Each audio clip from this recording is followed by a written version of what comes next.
It took me 4 months to make this video. It's not because I was scripting it for 4 months or whatever. No, it's because I was scared. I didn't have the courage to upload this because I knew if I said one sentence wrong, I said one phrase wrong, I could ruin someone's entire life. But now I feel like today I'm able to confidently say this and get it across to you and maybe even change a few lives. So I'm quitting self-improvement.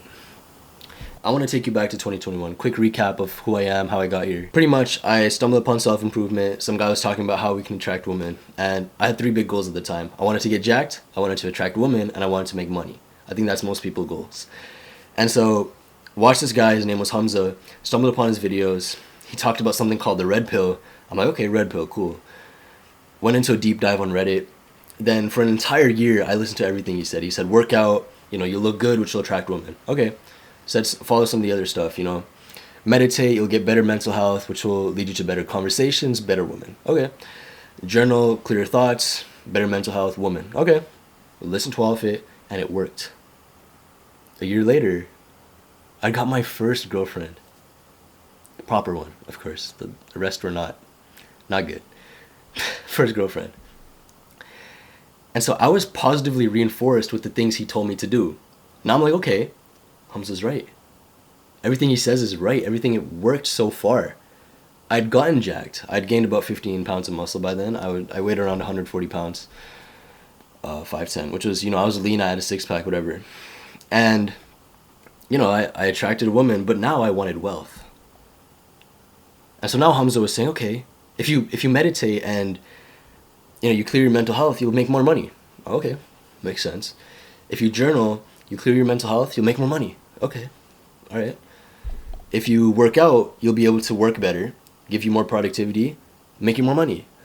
Okay, didn't work. I started, not this YouTube channel, Theory Y, our second channel, 2021. Sure, we have 15K subs, whatever. But it's not like we're making money or crazy amounts of it yet, right now. And we've been at it for nearly 2 years. He didn't tell us this. He didn't tell us that it would take this long, this much work to get to it. That's because he was never a business coach. He only learned to make money in one way, and that was through YouTube. Now, I'm not saying what he said was bad. I think he's helping a lot of men's lives. I think he's really helping people get to it. But at that point, this was around 2023, February, I realized this guy knows nothing about it. And that's when I decided to kind of slowly quit self-improvement. Which was get off of it slowly. I wanted to start develop my own thinking. And so at the time, this was the process I went through. I wanted to define the term. What is self-improvement? Because most people aren't even clear on that. So I pulled up the dictionary definition right here. The improvement of one's knowledge, status, or character by one's own efforts. Now that sounds pretty cool, right? You're improving yourself. You improve your status or your character by your own efforts. It's like, okay, you're improving yourself, getting to a higher place in life. Who wouldn't want that? That's like the entire human struggle. And that's where my brain kind of flickered. That is the entire human struggle. That's why it's a $2 billion business. I'm not going to talk about the money side of it, but I realized that I don't want to continue anymore because it doesn't bring me any closer to the goals I want to achieve. Let me explain what I mean by this. Let's say there's a turkey, right? Turkey is born on November 14th. And, he's born in a nice little place. He has a nice little cage. And he has a nice farmer giving him food every single day. Amazing, yummy food. Day after day after day, he gets fresh water. He gets fresh food. He has all his hen friends to play with. And, this just goes on month after month after month. And everything's just amazing for him. And, it goes on like that for 1 year. And it goes on for 2 years. And, the chicken's getting a little fatter. He's getting a little healthier. He feels nice and everything's going amazing. And then November 12th, 2 years after the date comes around. And November 13th is Thanksgiving Day. Now what happens on Thanksgiving Day is turkey food, a lot of turkey food. And so this hen is just constantly being fed the wheat. He's like, okay, tomorrow I'm going to have even more food to eat, right? My life is perfectly fine. Everything's going to go amazing. The next day, November 13th, the turkey's head is chopped off. His meat is sold to the local Walmart. And you take it home and you eat it with your family with stuffed seasoning. That's how you're living your life right now. The rules you've set in your life or have been set by other people simply aren't true. In business, a lot of people say, you need to use your time wisely. You need to work many hours of the day. You need to be super productive. And then there's Elon Musk, who tweets 20 times a day, replies to 200 other replies. You can go on his Twitter right now and see him doing all of that. Live, real time. He does all of his tweets. Now, of course, it's kind of his job right now, but, a year ago, it was not. And he was still tweeting every single day, multiple times a day. If you see some of the top accounts, tweet multiple times a day. These guys are not productive. They're not working all day. Elon Musk, richest guy on earth. How about diet, right? Oh, don't eat sugar. You gotta quit carbs. You gotta watch every calorie you eat. You gotta do cardio all the time. Here's Alex Hormozi. Works out 2 times a week. Has dessert every single day. Even me, I consider myself pretty fit. I have a very nice looking 6-pack. I've never tracked my calories, ever. I don't watch what I eat. Nothing like that. The rule is broken. If one person can violate the rule is invalid. It doesn't exist. And you have a bunch of these fake rules in your mind right now. There's infinite people who got rich without a routine, who got rich without cold plunges, without icing their balls or sunbathing their balls or increasing their testosterone. But they're telling you this is what you need to become successful. Then how is it that Mark Manson, the guy who wrote The Subtle Art of Not Giving an F, he worked on his book 3 hours of the day, partied the rest of the day, drank 3 to 4 Red Bulls, ate a bunch of chocolate, yet is one of the best self-help. He's one of the best self-help booksellers on earth right now. How is that possible?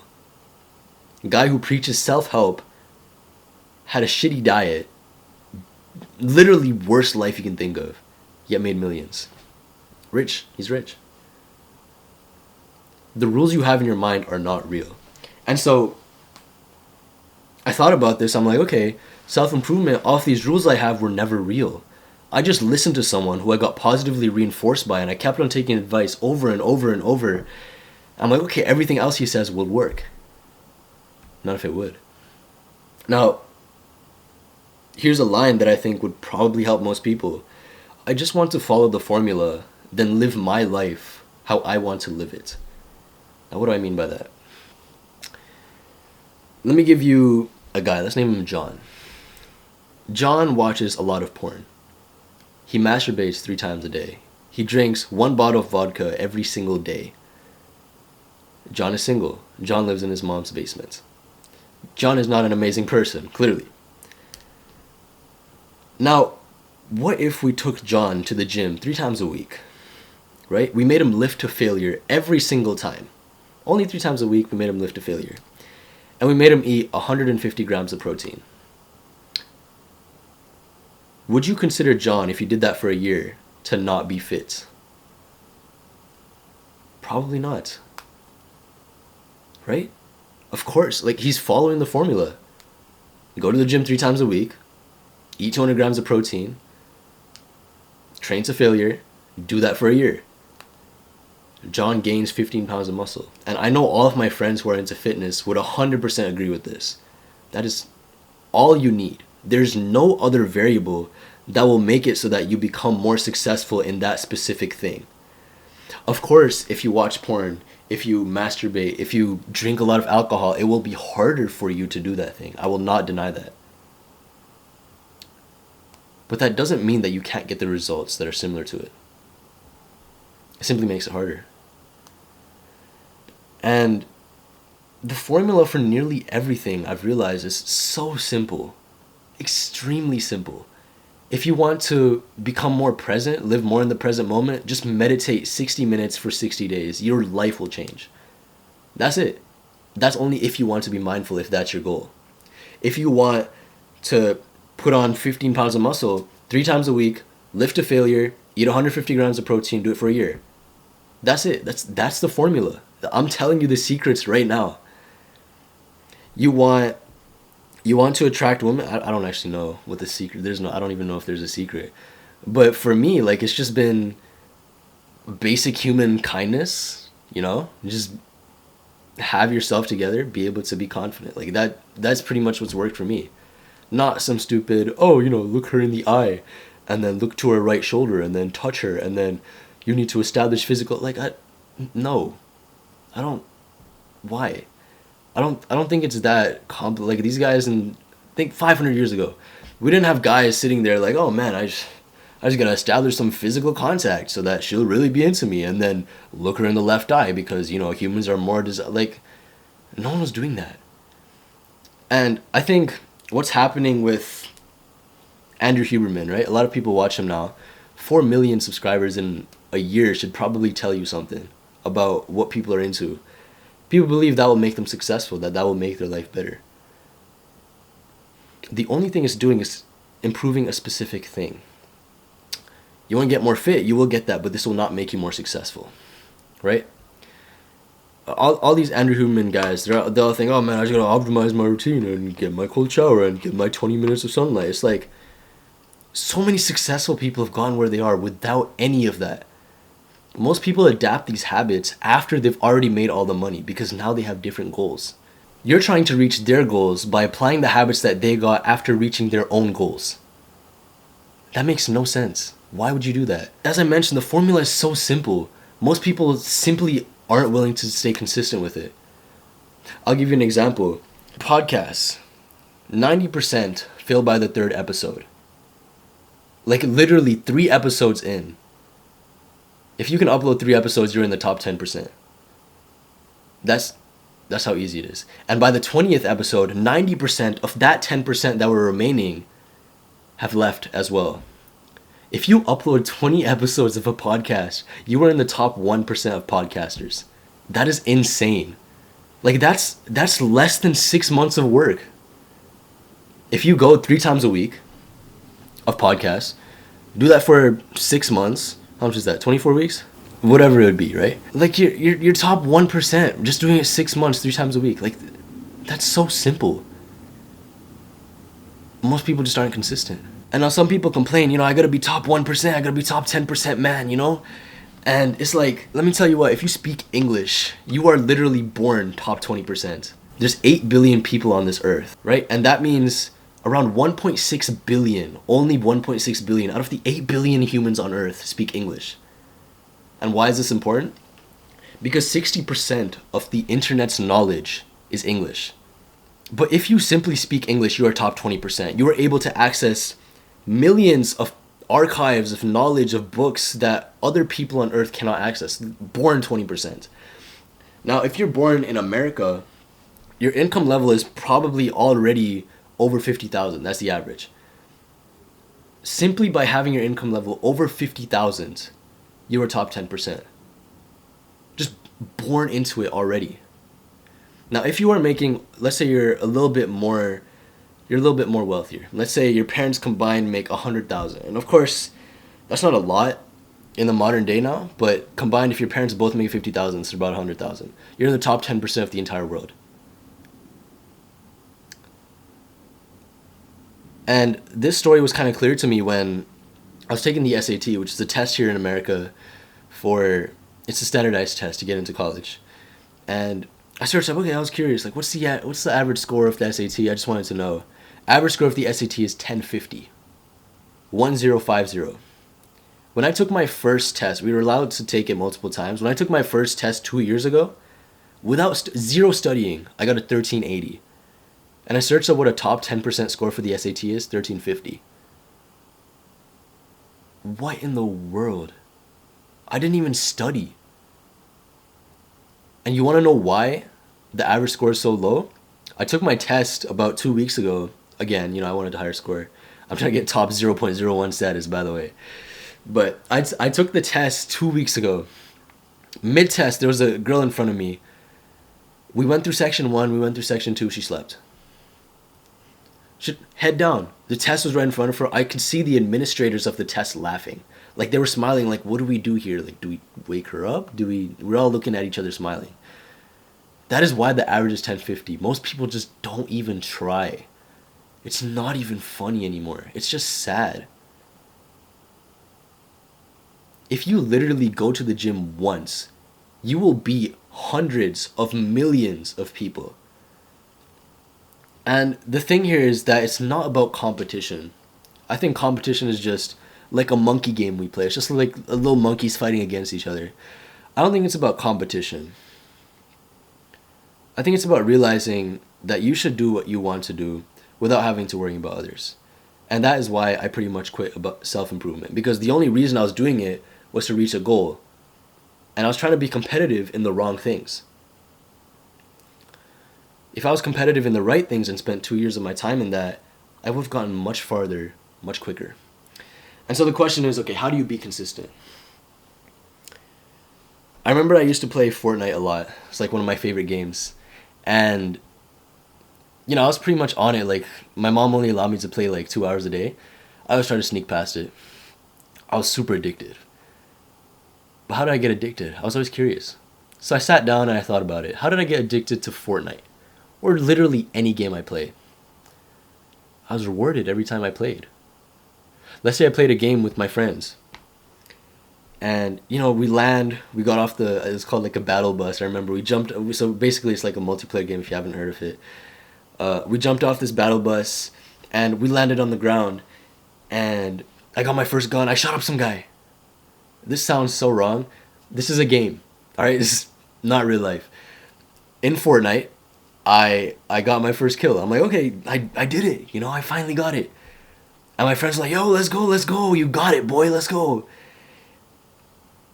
And every time I got a kill, they'd be like, yo, let's go, bro. Get his stuff. You did it, bro. Let's do it. I got rewarded by my friends. That's social approval right there. A very strong human behavior. Now let's say that game we didn't win. Either way, I feel like I won something. Because my friends are approving me. They're like, oh, bro, you got a kill. Like, that's amazing. First time playing this game. Next time we go in. Maybe I didn't get so many kills, but our entire squad won the entire game. I see the banner at the top. Number 1, Victory Royale. I'm so happy. That's like the best feeling you could get. Just winning a game of squads with your friends. Your friends are all cheering out, let's go, boy! You could just hear them ear raping the mic. Like, one of my friends had a horrible mic. Like, just be screaming into it. And, like, everybody's headphones would start, like exploding. So we had to, like, take off our headphones every time he talked.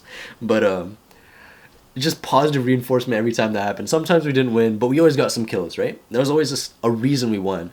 And even when we won the game, we got these little V-Bucks, these special like coins you can use to buy like other skins in the game. So we always won something every single time. And most people are addicted to gaming. So what if the world was just a poorly designed video game? Let me contrast that gaming example with going to the gym. And how I got addicted to the gym as well. Go to the gym first time.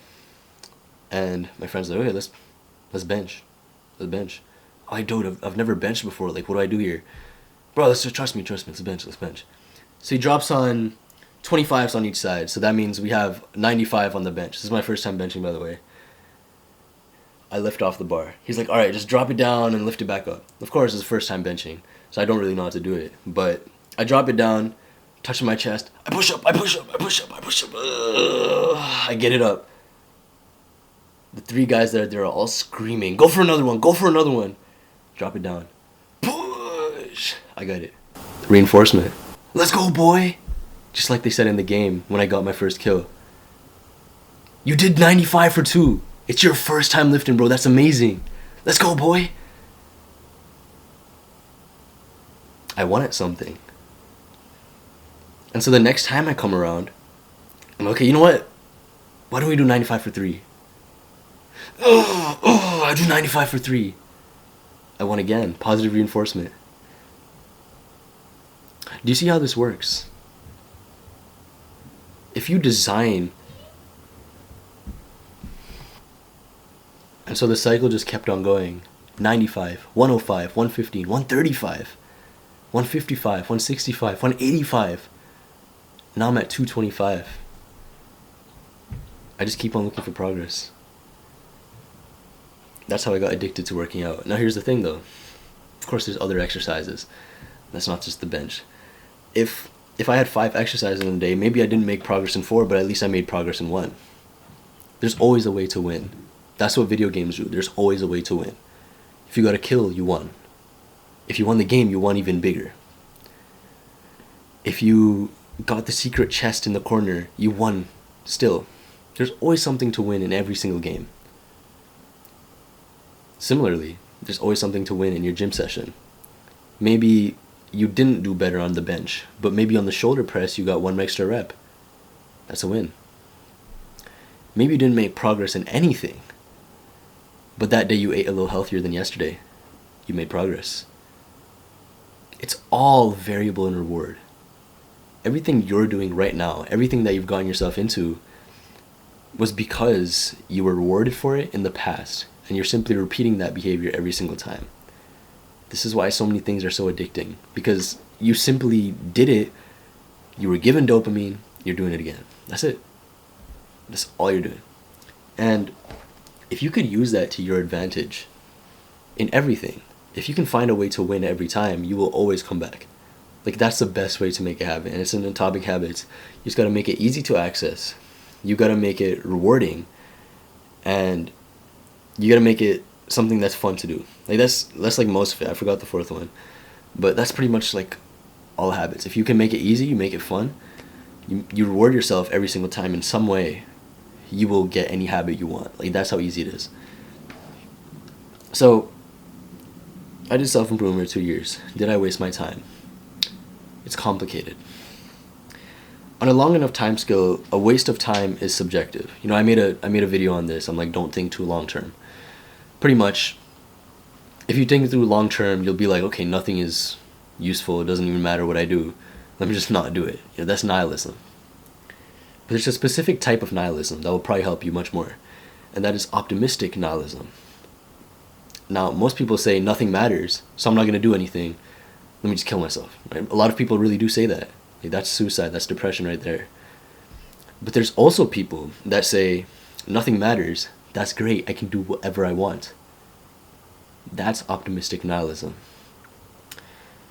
And so what I've realized from this is that I may not have gained any valuable skills for the goals I want to reach.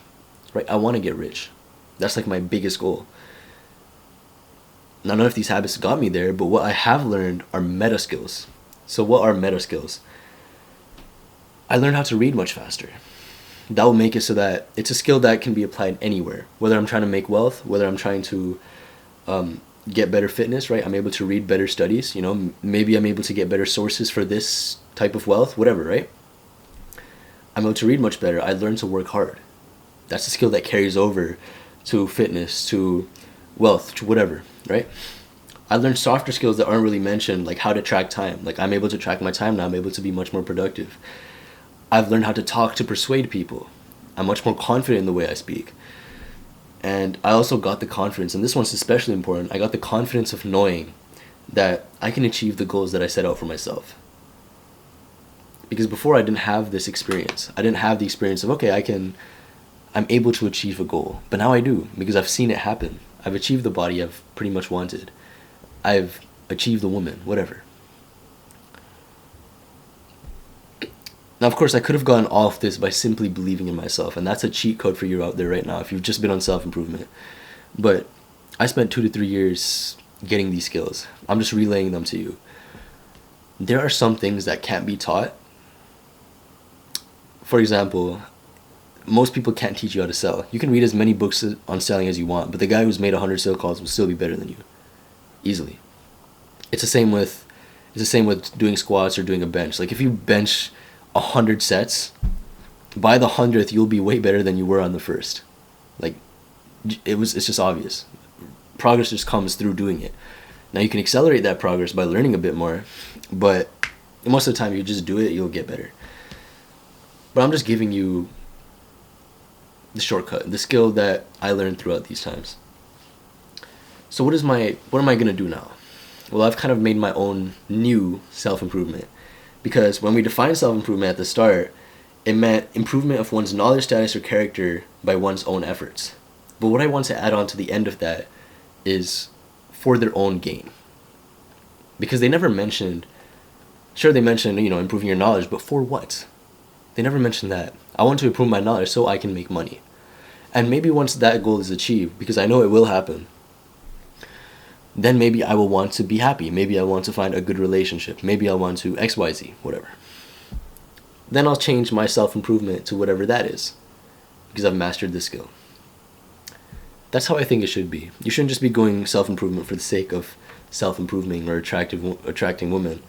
You should be doing it for a reason. That's how almost everything in your life should be. So it's just pretty much, like I mentioned, follow the formula for success, right? Building muscle, whatever goal I want to reach, and not care about anything else. And that's why I pretty much stopped meditation, because I don't care about that right now. I think I'm pretty present from all the stuff I've done in the past. I think it's a skill that definitely stays with you. I stopped doing the stupid routines, and I've pretty much cut out, sometimes I go on Twitter, sometimes just for fun. But YouTube videos, I've stopped watching all the self-improvement videos, and just all that stuff that really doesn't matter to me. So now, what I'm going to say to you is going to invalidate everything else I said in this video. You might be like, why would you do that? Because I think I'm still learning, and there'll be a point where this might be wrong.